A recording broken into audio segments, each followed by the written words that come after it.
پیارے نبی نے فرمایا، جس نے اپنا گلا گھونٹ کر خودکشی کی تو وہ جہنم میں بھی گلا گھونٹے گا، اور جو نیزہ مار کر خودکشی کرے گا تو وہ جہنم میں بھی اپنے آپ کو نیزہ مارتا رہے گا۔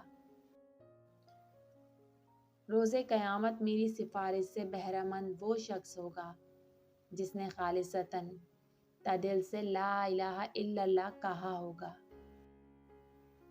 جب تم میں سے کوئی شخص مر جاتا ہے تو صبح و شام اس کا ٹھکانہ جنت یا جہنم میں اس کو دکھلایا جاتا ہے اور اس سے کہا جاتا ہے کہ یہ تمہارا ٹھکانہ ہے، یہاں تک کہ تم اپنی قبر سے اٹھائے جاؤ گے۔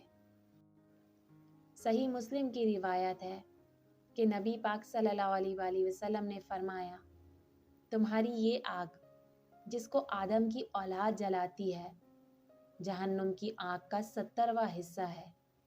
لوگوں نے کہا، اللہ کی قسم، یہی آگ کافی تھی؟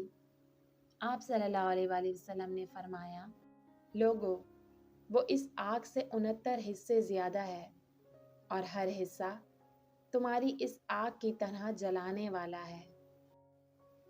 روزے دار کے لیے 2 خوشیاں ہیں جن سے وہ خوش ہوتا ہے۔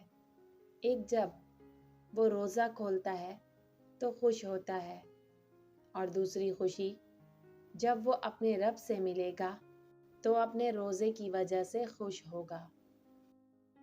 رسول اللہ نے ارشاد فرمایا، تم اپنے شفا کے لیے 2 چیزیں، شہد اور قرآن کو لازم پکڑو۔